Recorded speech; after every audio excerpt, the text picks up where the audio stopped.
Mylee, how many Oscars have you covered? This will be my third Oscars, so I'm very excited.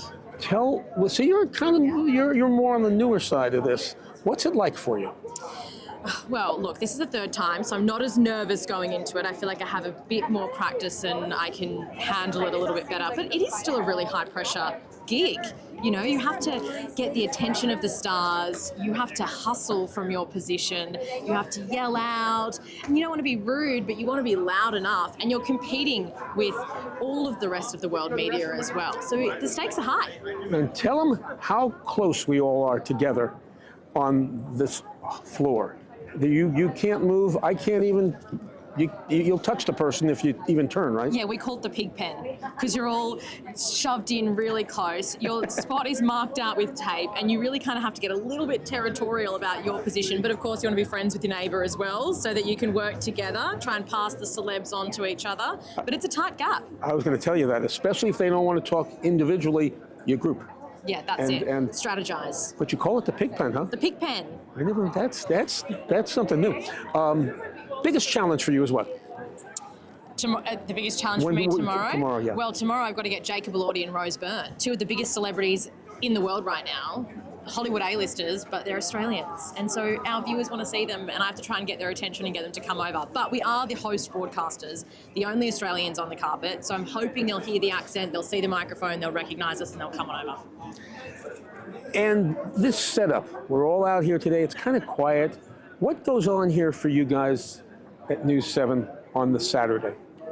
Today, the preparation day, well, this is all about hyping up our coverage. So we do live crosses into our breakfast show, tell them that we'll be here, show them behind the scenes. I mean, that's the other part as well, giving them behind the scenes, our viewers a behind the scenes look of what it's like on the carpet before the show starts. And on day of show on Oscar Sunday, the one difference for you than many of us is, what is it, 5 in the afternoon there, or what? It is Monday morning. It's Monday morning. Prime time breakfast television. Yep, 5 Oh, so it hits, a.m. right, it hits at the best time. It is the best time. The show starts at 9:30, which is prime time. So we get a whole breakfast show. It's the entire red carpet. So it's our Oscar Sunday, but your audience is Oscar Monday, kind of. Oscar Monday breakfast. And I'll ask you, because I'm good at predicting, but not this year.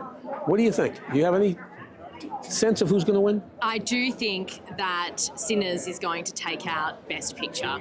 You do? I have a strong feeling that they're going to cause an upset.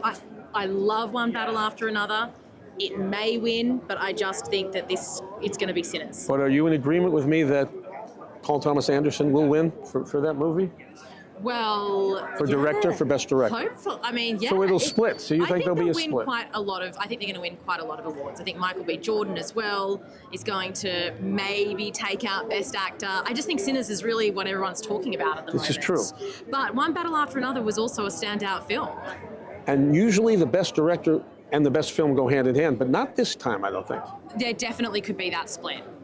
And finally, when you talk to your friends and folks back home, what are you telling them about this? Because or the studio, what are you saying about this? The crazy Hollywood people, what? No, I like to tell them that everyone's super friendly and it's always fun. But it's a privilege to be here. This is a dream. I'm over in the United States. I'm in Hollywood at the Oscars on the red carpet covering it. It's amazing. But I do tell them all the little quirky things. I'm obsessed with the stand-in celebrities who wear the signs and do a rehearsal. That is so funny to me.